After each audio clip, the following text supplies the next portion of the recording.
The world narrows to the confines of a sweat-soaked bed, a dim rectangle of light from a boarded window the only anchor in a sea of feverish delirium. Each breath is a ragged battle, a wet, rasping sound that fills the suffocating silence of the small, wattle and daub hovel. Then, a new shape fills the doorway, a figure of nightmare and salvation rendered in stark silhouette. It is the doctor, a great black bird of a man, his waxed leather coat gleaming faintly, his iconic beaked mask a terrifying protrusion that seems to inhale the very darkness of the room. He moves with a preternatural calm, his footsteps muffled on the dirt floor. A gloved hand extends, holding a small vial of dark liquid. A muffled voice, filtered through herbs and leather, promises relief, a healing potion to ease the passage. As the bitter tincture touches your lips, the faint light of the window begins to waver, the edges blurring into a deep, final blackness. In the relative quiet of the local monastery, a young novice named Brother Thomas dips his quill into a pot of ink, the scratching sound a stark counterpoint to the distant, ceaseless tolling of the funeral bell. He meticulously inscribes another name into the parish death register, John Abernathy, husband and father, now another soul claimed by the great pestilence. Beside the name, he adds the date, Anno Domini 1348, and a brief note, as has become his custom since the arrival of the mysterious physician. Passed under the care of Dr. Alistair Finch, he writes, "The end was swift and merciful." It is a phrase he has recorded with increasing frequency. In a time of such profound and agonizing suffering, the doctor's ability to provide a peaceful end is seen not as a failure to cure, but as a divine gift, a final, unexpected blessing for the tormented citizens of St. Giles-on-the-Fen. The town itself had become a charnel house, a living testament to the wrath of God. St. Giles-on-the-Fen, once a modest but bustling English market town, was now under a strict quarantine that had transformed it into a sealed tomb. The air, thick with the humidity of the fens, carried a nauseating bouquet, the cloying, sweet stench of decay, the sharp tang of vinegar used to wash coins, and the pervasive smoke of burned herbs like rosemary and clove, a futile attempt to ward off the invisible miasma of death. The streets were unnervingly silent, the usual cacophony of life replaced by the rumble of the corpse cart making its daily rounds and the muffled sounds of weeping that bled through the walls of shuttered homes. The living had become ghosts, while the dead were an ever-growing, ever-present population, buried in sprawling, hastily dug mass graves beyond the old churchyard. Into this landscape of despair walked Dr. Alistair Finch, the only medical man who had not fled the advance of the Black Death. He was an apparition of hope, revered as a near saint who risked his own life to offer comfort where none could be found. His public persona was one of austere piety and scientific dedication, a man who spoke little and worked tirelessly. The plague doctor's attire, a necessity of his trade, added to his mystique, his face perpetually hidden behind the bird-like mask with its crystal eyepieces. He became a symbol, an icon of stoic resistance against an unbeatable foe. For the people of St. Giles, the sight of his solitary figure moving through the twilight was not a portent of doom, but the last, flickering ember of hope in a world consumed by darkness. His anonymity was his greatest strength, allowing the desperate to see in him whatever they needed most: a scientist, a holy man, a savior. Before the doctor's arrival, the end for the plague-stricken was a prolonged and public horror. The disease was a cruel artist, painting its victims with gruesome buboes, high fevers, and a delirium that often drove them to madness. Families watched, helpless, as their loved ones endured days of unspeakable agony before succumbing. Brother Thomas's earlier entries in the death register were filled with notations of these protracted struggles, but Dr. Finch's methods brought a disturbing efficiency to death. His patients, after receiving his private counsel and his unique potion, simply slipped away. They were spared the final, violent throes of the illness, passing in their sleep, often within an hour of his visit. The local abbot, overwhelmed and exhausted, praised this new, gentle passing as an act of profound compassion, a mercy that eased the burden on the living and the souls of the dying. Yet, a question, unspoken and sharp as a shard of glass, lay buried beneath the town's gratitude. How did one man, armed with only herbs and tinctures, possess such a singular power? Not the power to heal, for no one was ever cured, but the power to so precisely orchestrate the moment of death. Other physicians had tried and failed, their remedies proving useless against the plague's relentless march.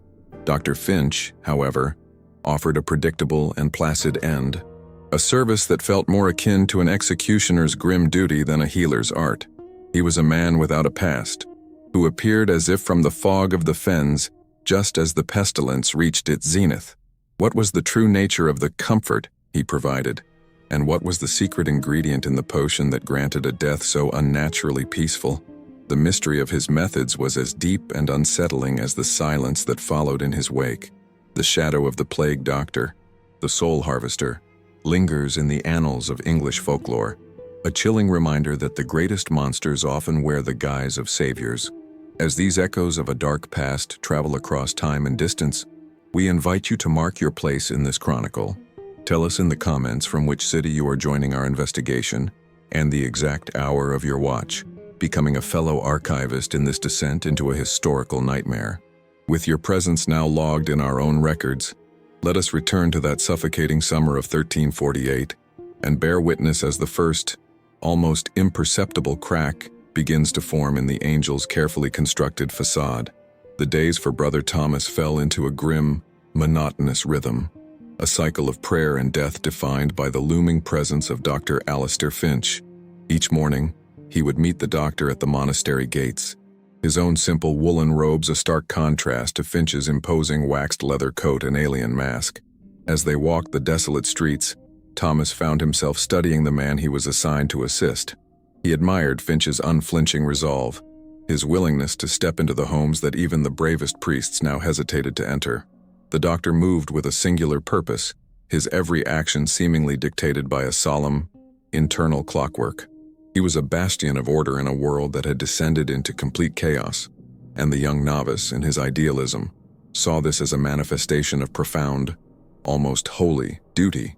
Thomas believed he was walking alongside a man engaged in a noble, albeit hopeless, war against God's own judgment. Dr. Finch's medical satchel was a universe of its own, a heavy leather bag that exuded an aroma unique to its owner. The sharp, metallic tang of sterilized instruments mingled with the cloying sweetness of the herbs packed into his mask's beak. Clove, camphor, and something else, something vaguely floral and unsettling. Before entering a home, Finch would arrange his implements on a small cloth with a surgeon's precision, polished steel probes, lancets, and a collection of small, colored glass bottles containing various tinctures. But most prominent were the crystal vials, perfectly clear and seemingly empty, which he would line up separately. Thomas observed this ritual daily, noting the almost reverent way Finch handled these specific items. The doctor's gloved hands would hover over them for a moment, as if in silent prayer, before he selected one and concealed it within his coat, ready for the merciful work that awaited him inside. A disquieting pattern soon emerged, a detail that began to fray the edges of Thomas's admiration. Dr. Finch, a man of supposed science and collaborative effort with the church, always insisted on being alone with the patient during their final moments. Upon entering the sick room, he would turn to Thomas, his voice muffled but firm through the leather mask, and instruct him to wait outside the door and pray for the soul's swift passage. Thomas would obey, standing in the dark, narrow hallways of plague-ridden homes, his ears straining against the heavy wooden doors. He expected to hear the final, agonized gasps of the dying, or at least the doctor's murmured prayers. Instead, there was only a profound, unnatural silence. It was a heavy, weighted quiet, more unnerving than any death rattle, as if the very air inside the room was being held captive. Then, the door would creak open. Dr. Finch would emerge, his posture unchanged, his masked face unreadable.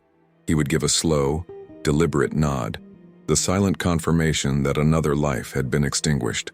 It was at this moment that the second part of the private ritual would unfold, an act so subtle, Thomas almost dismissed it as a trick of the light. Before packing his instruments, Finch would retrieve the small crystal vial he had taken inside. He would hold it up to the dim light of a window or a candle, inspecting it with an unnerving intensity. Then, with a gloved finger, he would carefully seal it with a wax stopper and place it not with the other medicines, but into a special, heavily reinforced compartment in his satchel, which he would then lock with a small, intricate key. The satchel never left his side. It was an extension of his own being, a locked box of secrets. Initially, the young novice's devout and trusting mind scrambled for logical explanations. Perhaps the doctor's final treatment involved a fumigation, a burning of herbs so potent that it was unsafe for others to inhale.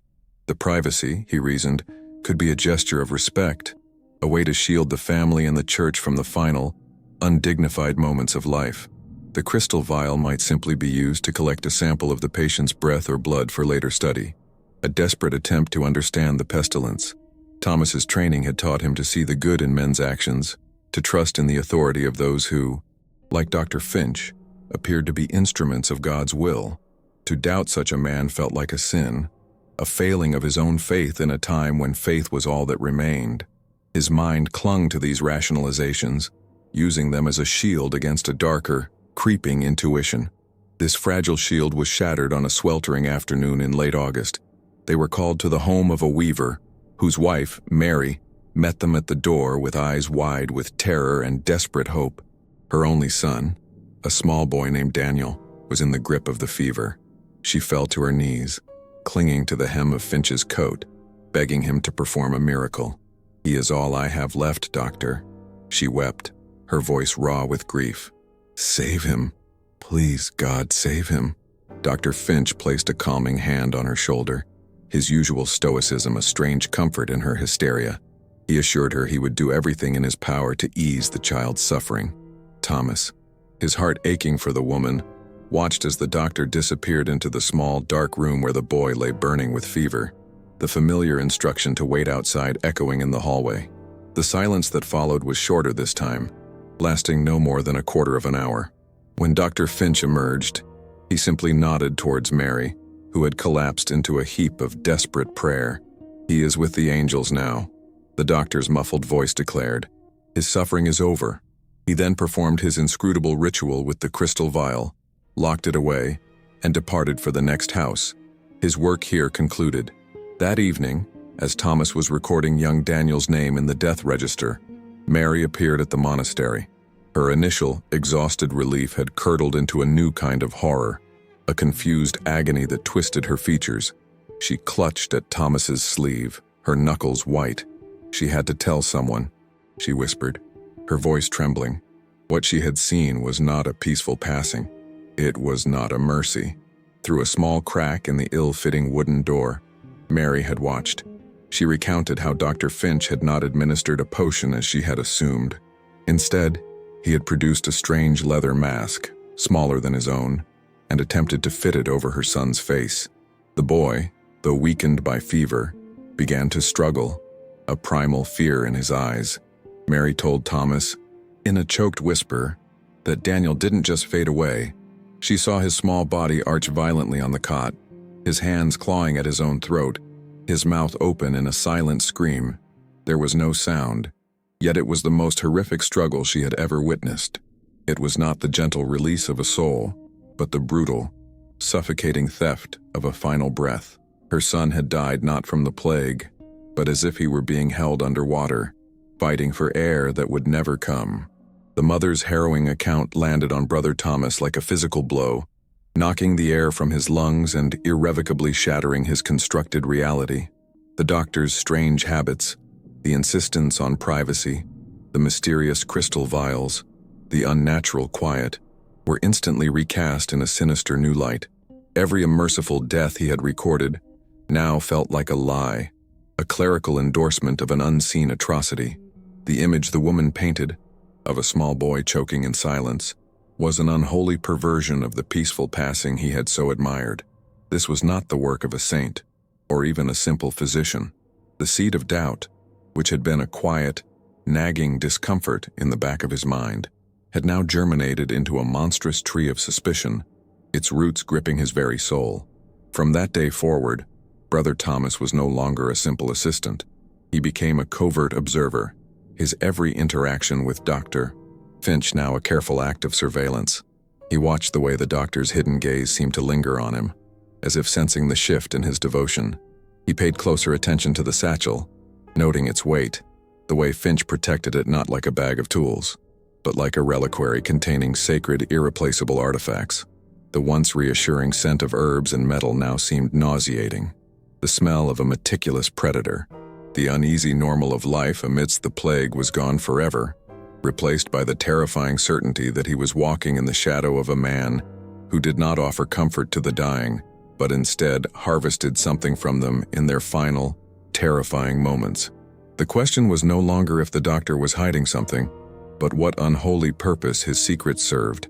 The call came from the house of a wealthy wool merchant, a sprawling timber-framed building where the pestilence, no respecter of status, had laid siege to the entire family.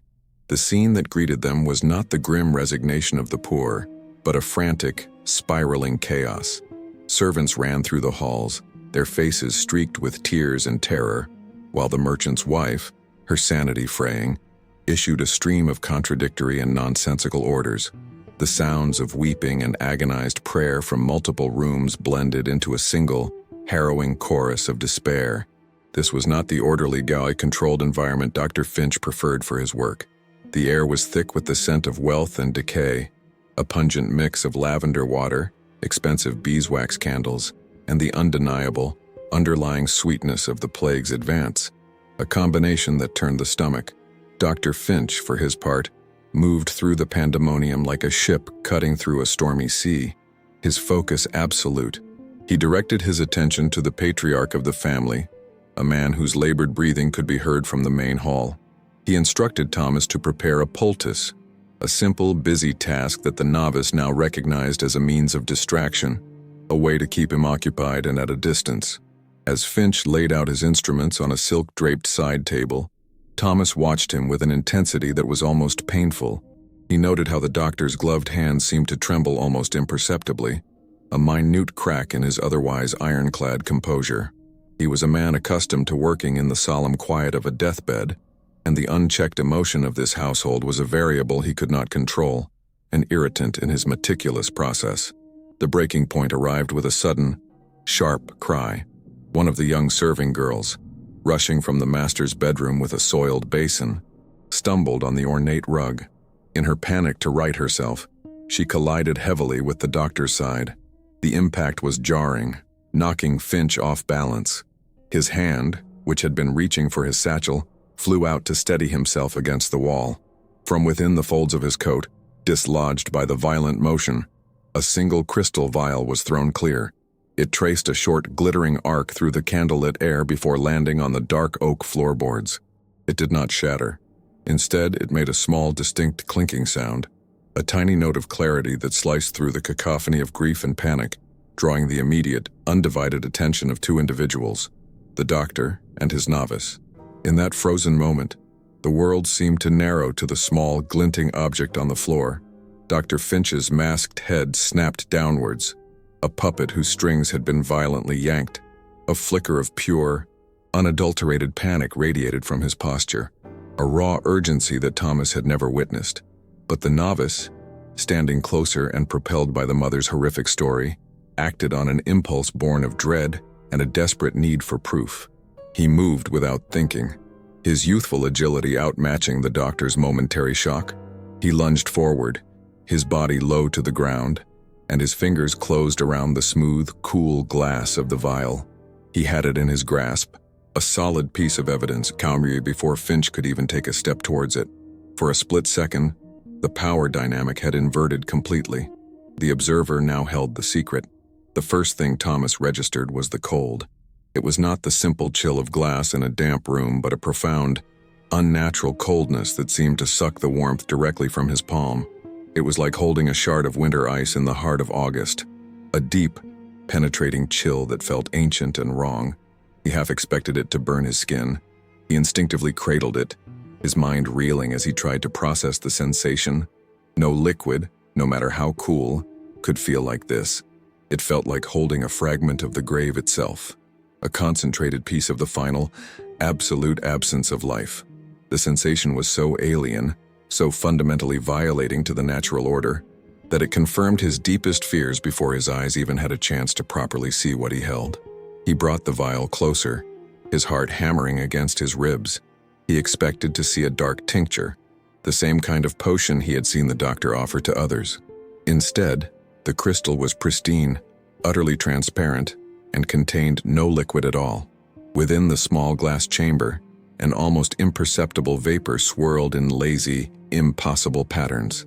It was a pale, gossamer mist, like a wisp of breath captured on a winter's morning, yet it held its form, refusing to dissipate.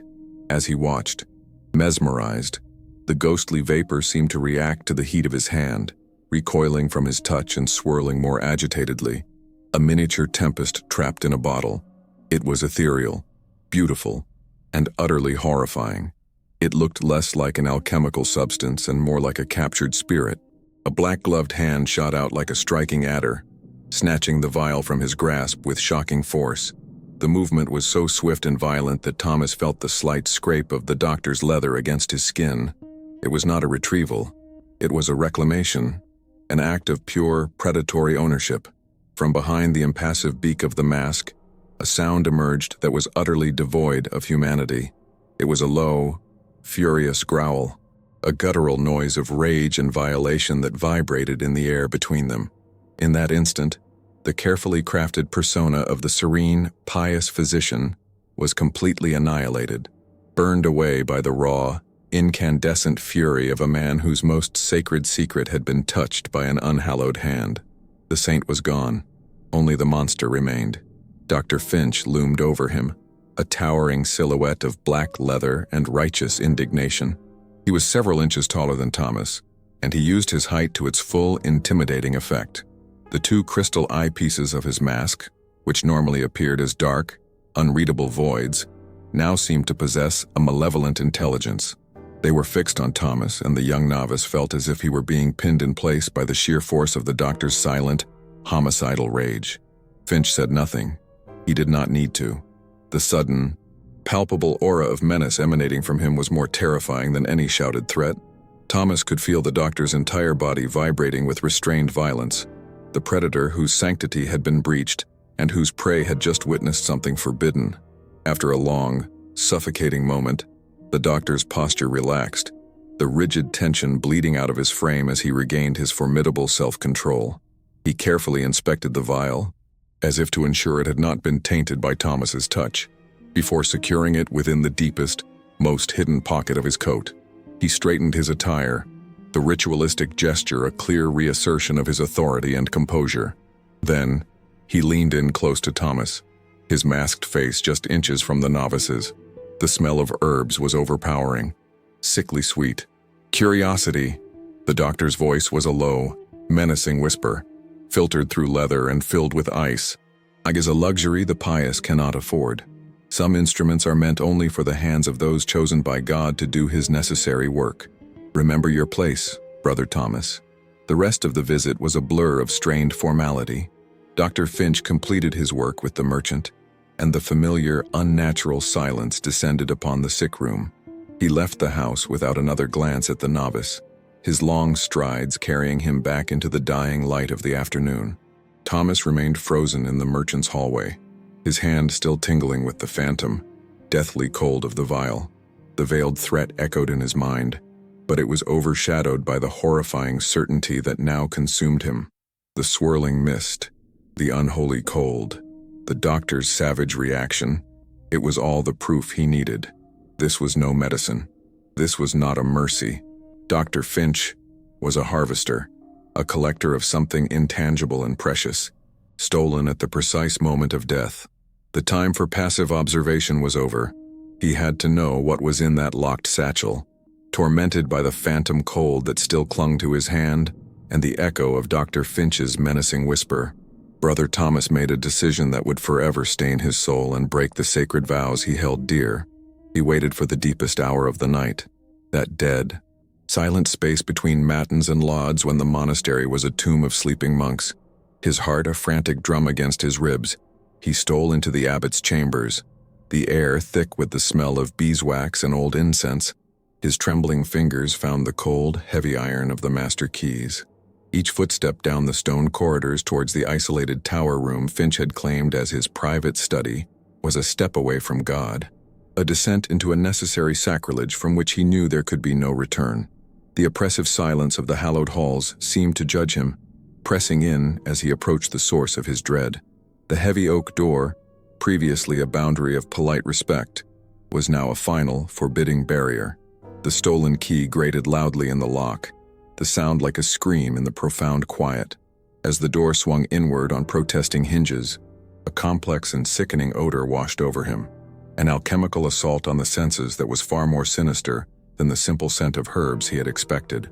There was a sharp, electric tang of ozone, the acrid smell of burnt sugar, and beneath it all, a faint but unmistakable coppery scent of old, dried blood. The room itself was a study in profane contradiction.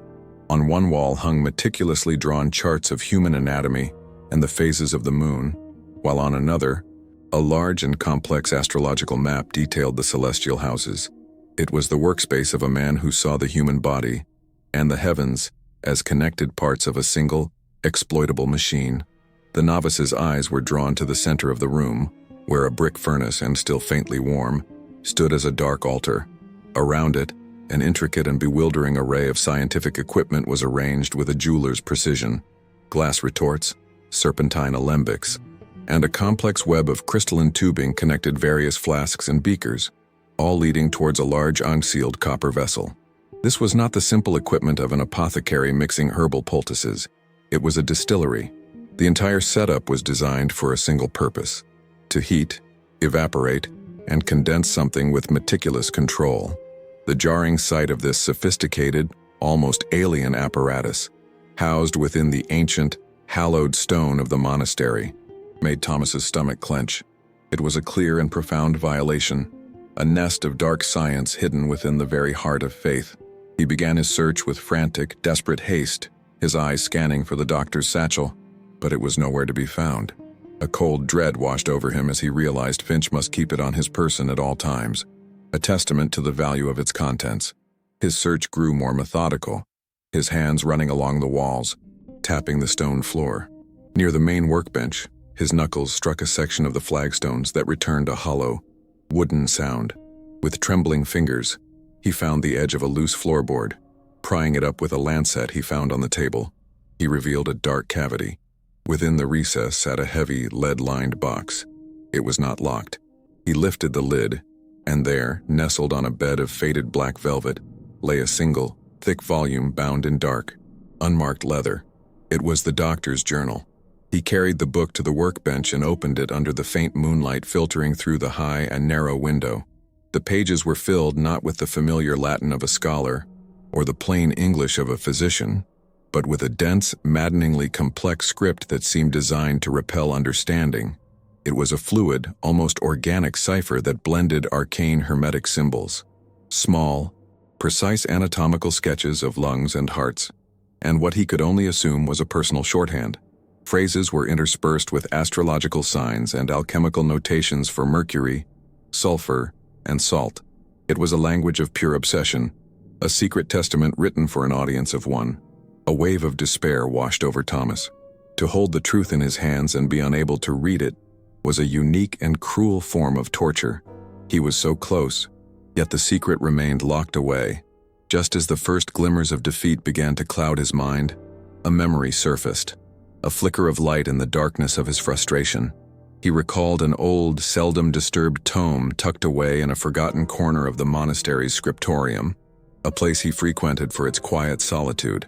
It was a heavy book, its binding crumbling, donated to their library decades ago by a disgraced scholar who had dabbled in the occult. The book was a dangerous curiosity, a treatise on Hermetic philosophy and the cryptographic methods used by alchemists to conceal their work. It was their order's small, dusty secret.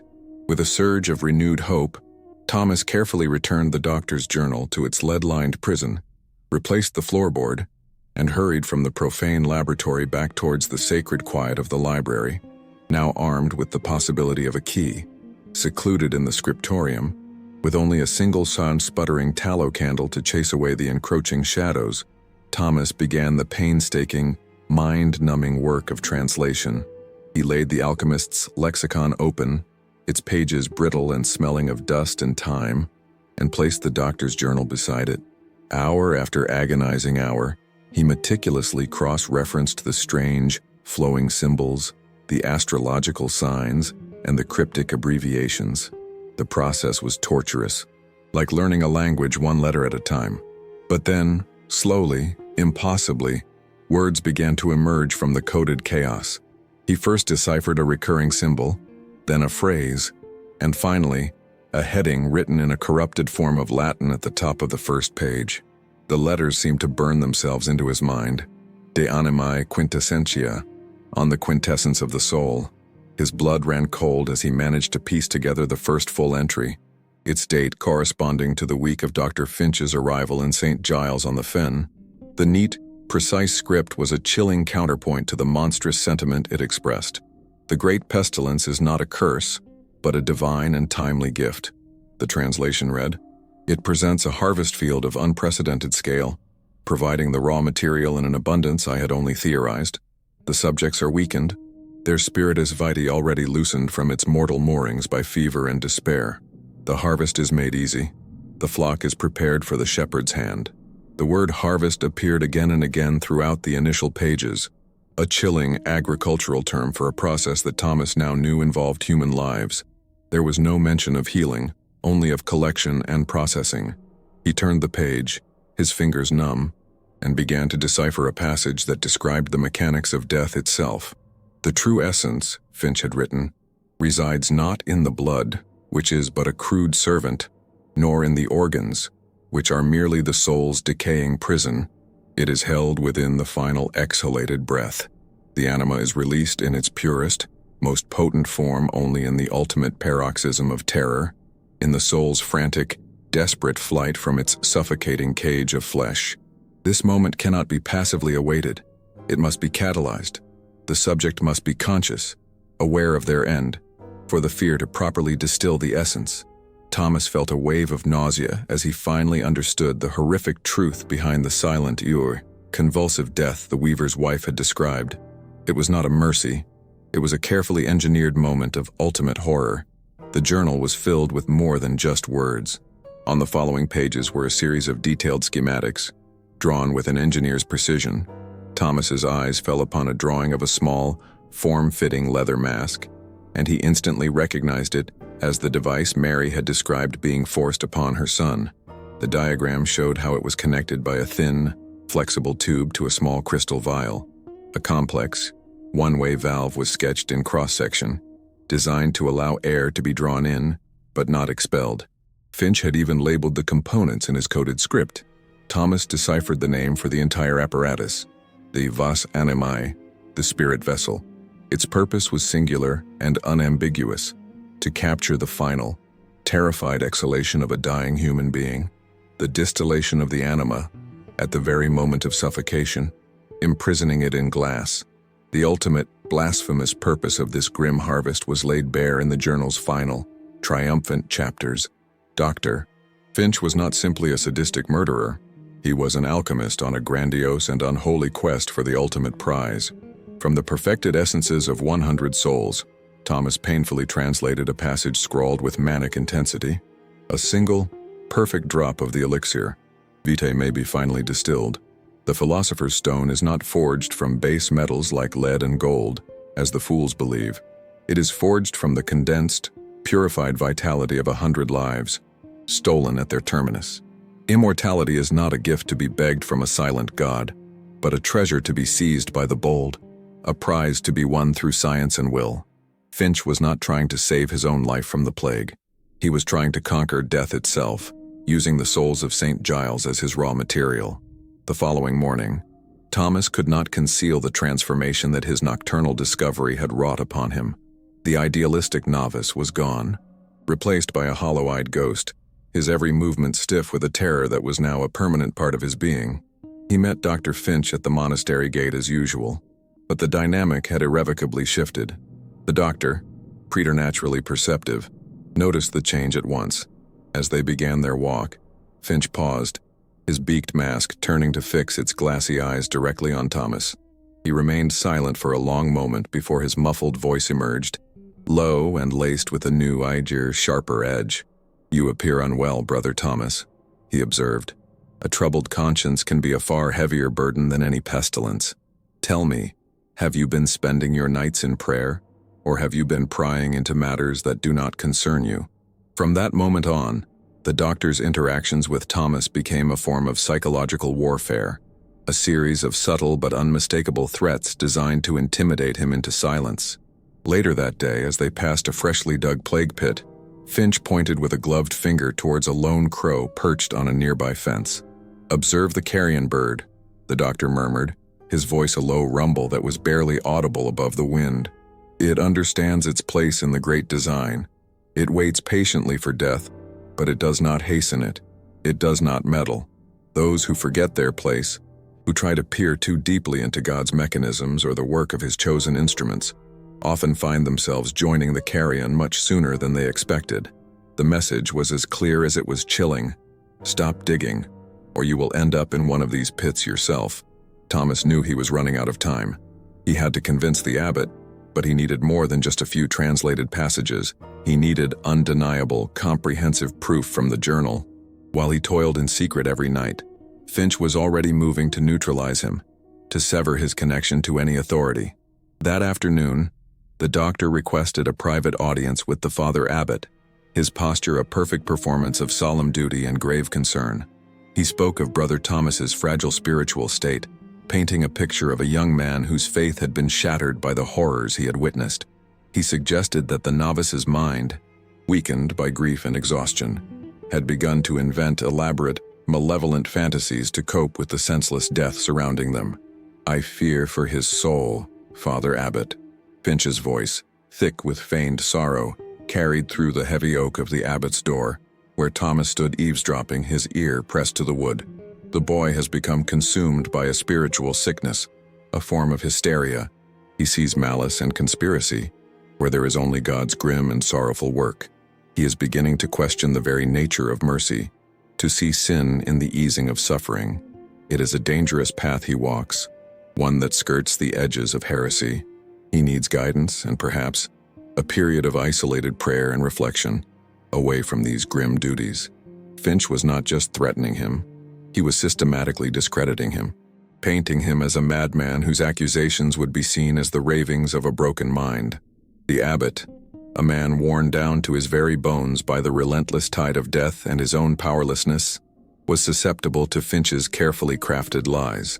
He saw in the doctor a man of action and science, a pillar of strength in a storm of chaos, while he saw in Thomas a reflection of his own shaken faith.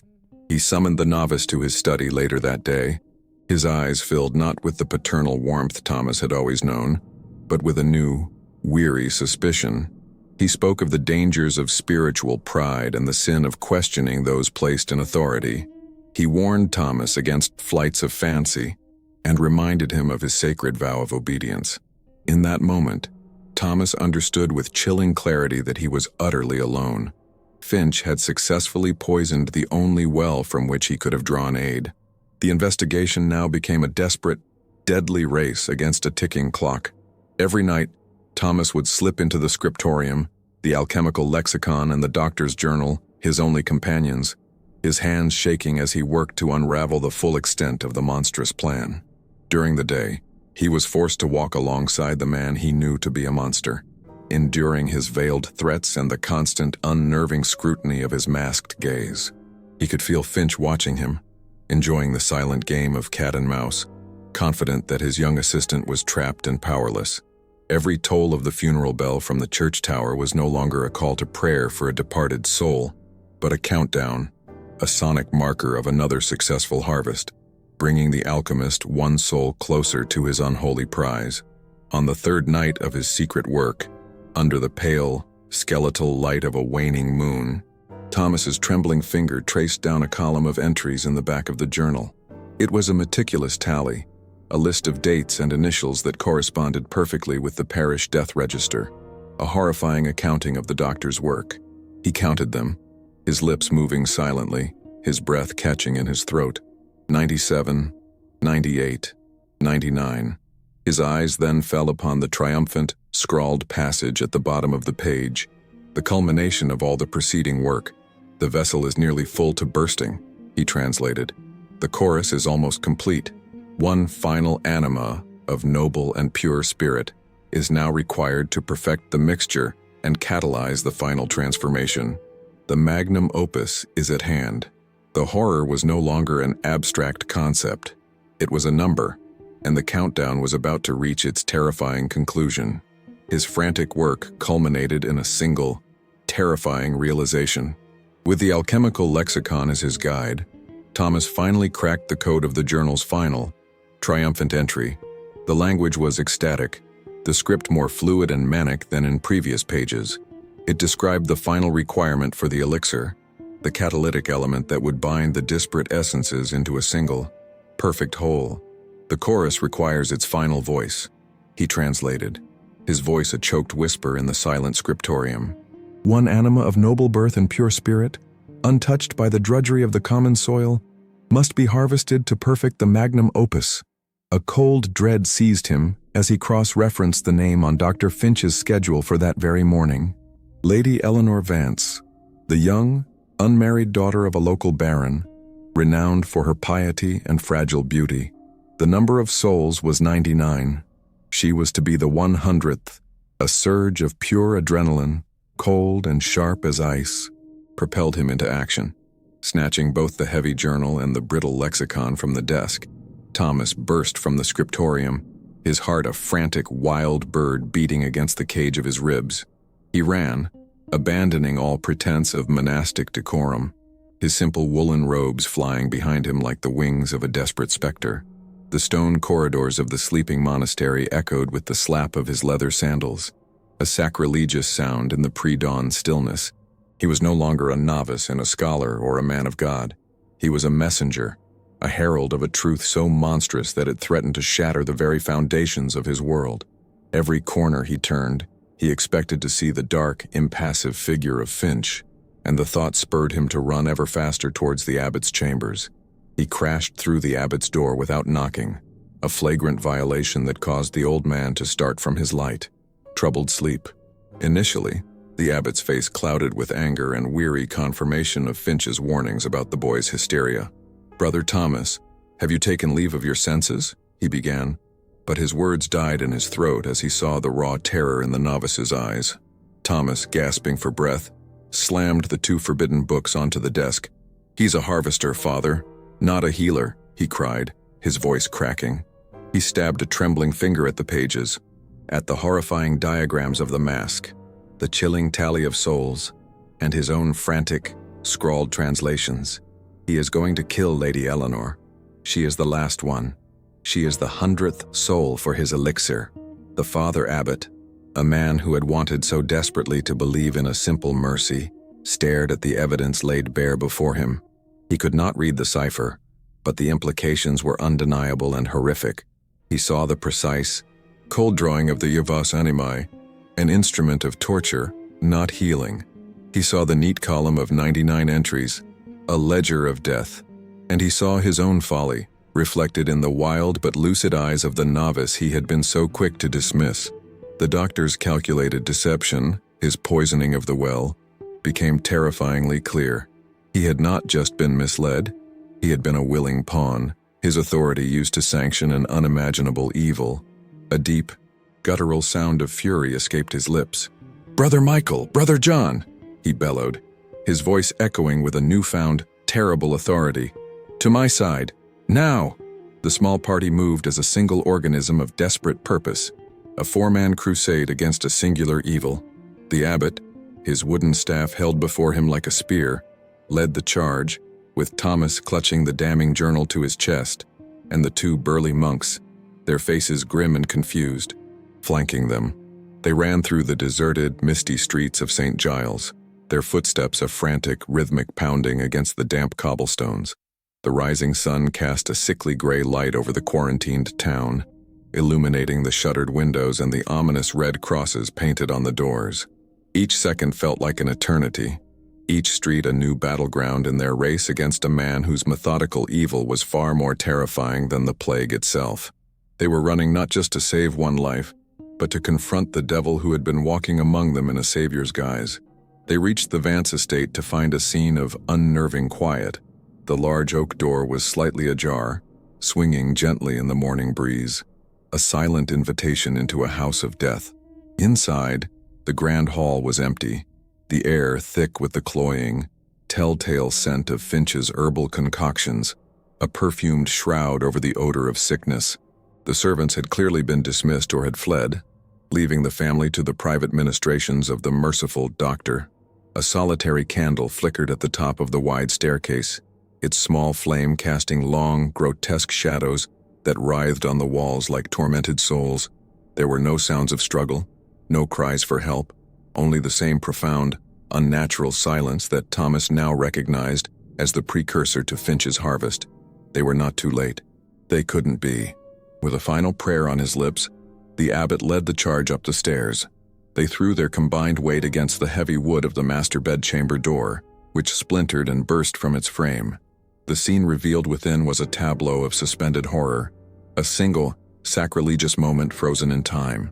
Lady Eleanor lay on the vast canopied bed, her face pale, her breathing shallow and ragged, and standing over her, his back to them, was the unmistakable figure of Dr. Alistair Finch.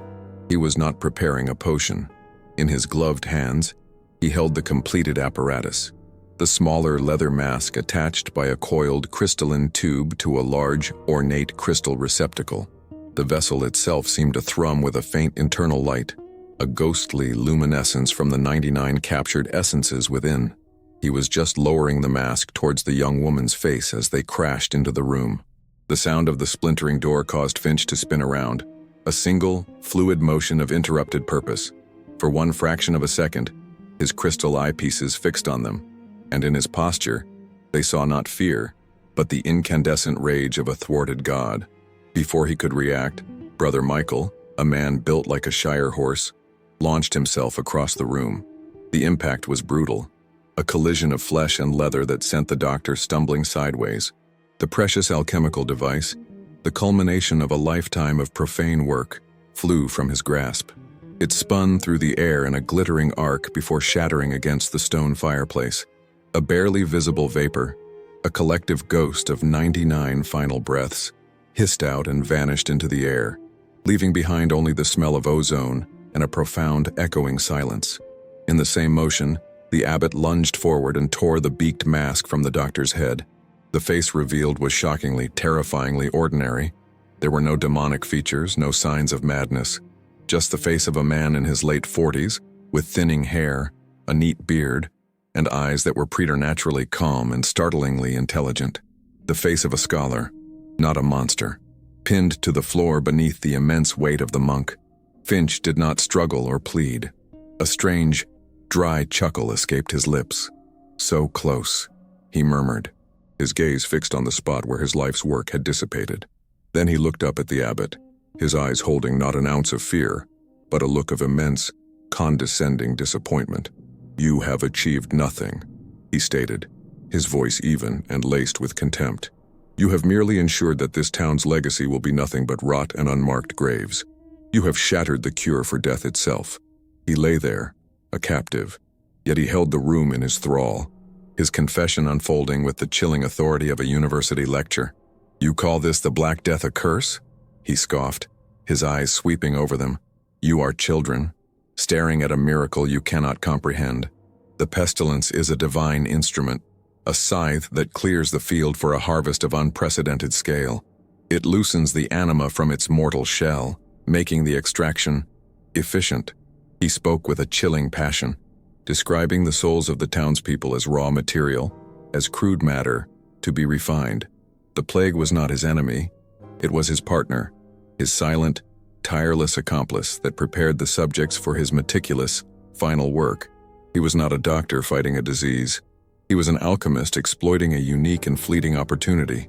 When Thomas, his voice trembling, held up the journal and demanded he explain the nature of his healing potion, Finch's lips curled into a faint, disdainful smile. A simple paralytic, he explained with no hint of remorse. "A carefully measured tincture of hemlock and wolfsbane. A common courtesy, I assure you. It silences the body's crude thrashing, stills the limbs, but it leaves the mind exquisitely, perfectly aware. Trapped, conscious."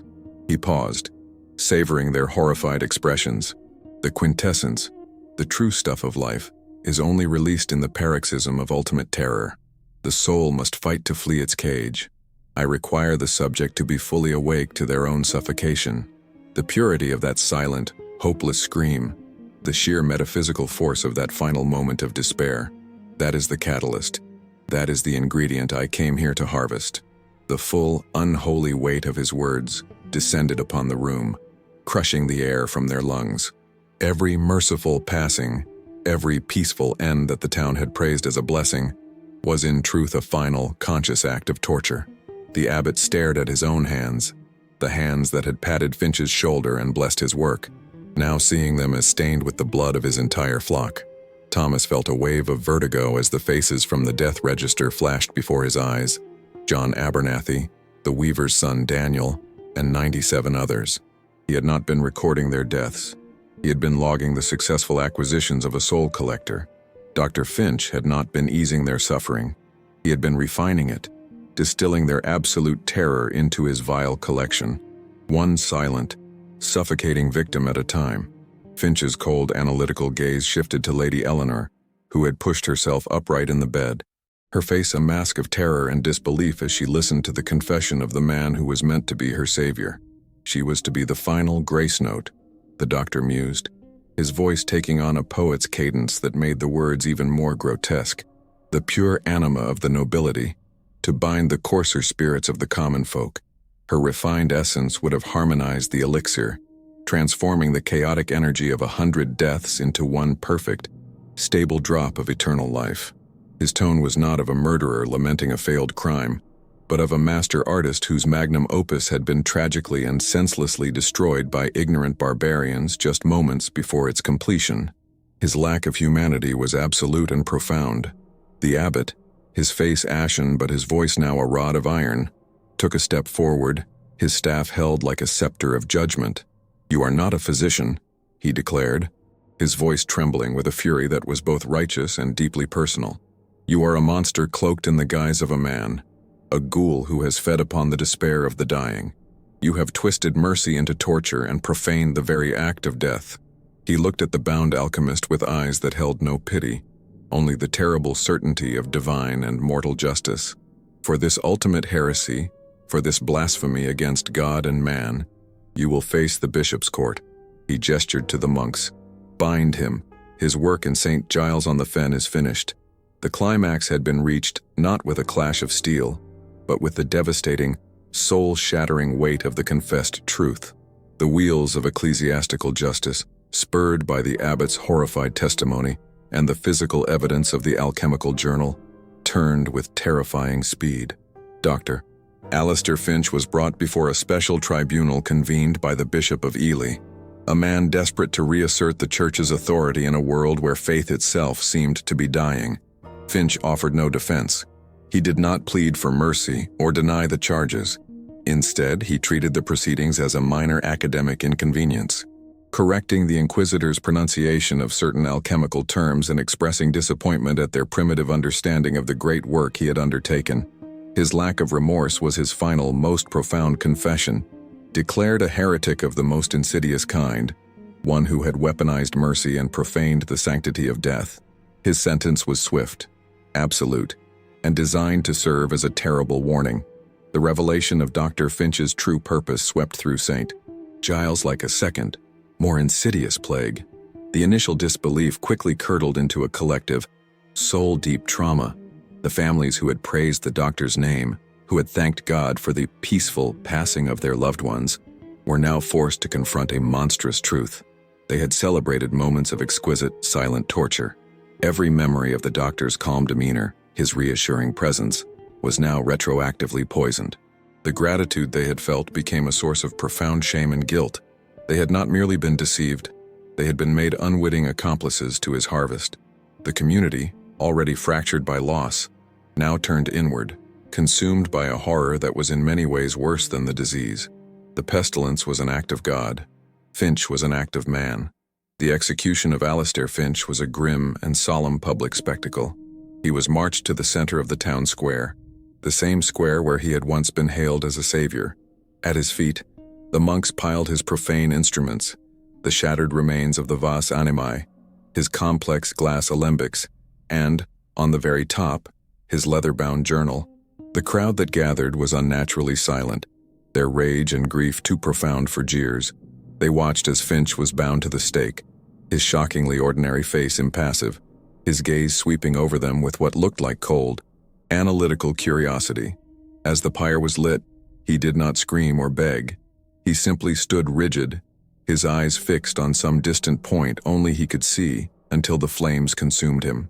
His silence was his final act of defiance, a chilling testament to his unshakable belief in his own righteous, monstrous cause.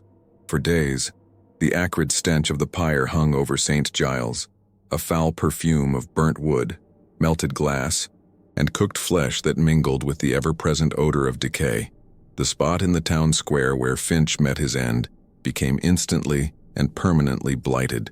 The cobblestones were blackened and cracked from the intense heat, and a persistent rumor claimed that nothing, not even weeds, would ever grow there again. It became a physical scar on the heart of the community, a place of profound dread that townsfolk would walk long, circular routes to avoid. Children were forbidden from playing near it, and it was said that at night, the air around the scorched earth was unnaturally cold. The ashes, deemed heretical and cursed, were collected by the church and cast into the deepest part of the fens, a futile attempt to erase a stain that had already seeped into the town's very soul. In the months that followed, as the great pestilence finally began to loosen its grip on St. Giles on the Fen, the true depth of the wound Finch had inflicted became clear. The plague had been a physical trial, a battle against a visible and understood, if unstoppable, enemy. The doctor, however, had waged a war on their reality. He had taken their most profound source of comfort, the hope for a merciful end, and twisted it into an instrument of unspeakable horror. This betrayal shattered the community's ability to trust, not only in medicine and authority, but in the very appearance of good. How could they ever again believe in a savior when one had walked among them, performing acts of ultimate evil under the guise of compassion? The survivors of St. Giles were left with more than just grief. They were left with a permanent and corrosive cynicism, a darkness that would be passed down through generations. As a generation grew up with the memory of the pyre and the blighted square, the historical facts of Alistair Finch's crimes began to slowly transmute into the more malleable stuff of folklore.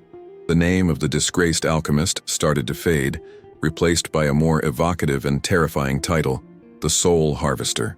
In hushed tones around winter fires, the story was retold, not as a criminal investigation, but as a cautionary tale about a demon who walked the earth in human form. The details became exaggerated, the number of victims grew, and his motives shifted from a quest for immortality to a simple or insatiable hunger for human souls. The complex science of his apparatus was forgotten, replaced by pure black magic. The man was becoming a myth, a far more powerful and enduring entity than the alchemist himself could ever have hoped to become through his elixir. It was inevitable that the myth would cross the threshold into the supernatural. Soon, reports of a spectral figure began to surface, particularly on nights when the fen mists rolled in to blanket the town in a disorienting, ghostly shroud. Travelers and late-night watchmen swore they had seen it, a tall, impossibly dark silhouette wearing the iconic beaked mask, moving silently along the same paths the doctor had once walked. The purpose of this phantom, however, had been perversely twisted by the legend. It was said the Soul Harvester no longer sought the sick and dying.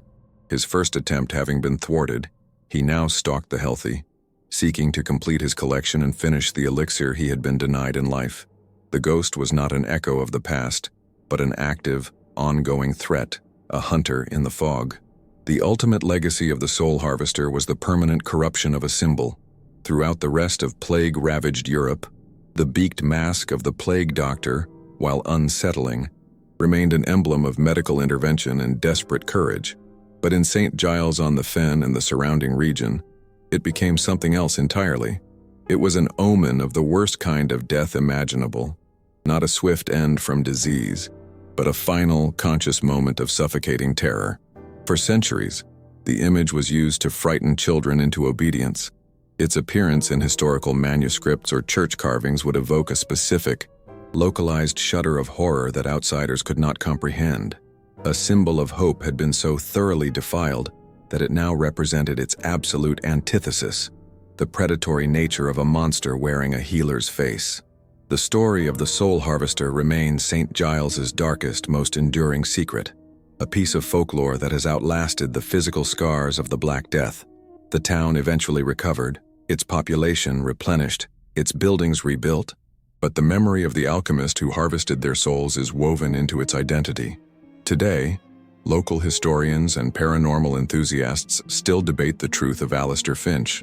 Was he simply a brilliant but deranged scientist? A man whose obsessive quest for immortality drove him to commit unspeakable acts of hubris? Or was he something more? A vessel for a more ancient evil, a monster created not by his own ambition, but by the sheer, overwhelming despair of the plague itself, which taught him that life was cheap and death was merely a resource to be exploited. The question lingers, as unsettling as the fen fog. The tale of the soul harvester is a chilling testament to a fundamental truth. The most terrifying monsters are not born of fantasy, but are forged in the very real crucible of human history, often hidden in plain sight behind masks of salvation. These accounts, buried in dusty regional archives or surviving only in the fragile medium of whispered folklore, serve as vital warnings. They are our collective memory, a reminder of the darkness that can fester when fear and desperation create an opportunity for evil to masquerade as hope. Preserving these chronicles is not merely about recounting ghost stories. It is about keeping a vigilant watch over the shadows of our past, to ensure these chilling truths are never lost to time, and to guarantee that the darkest chapters of our history are never forgotten. Subscribe and help us preserve the archive of shadows.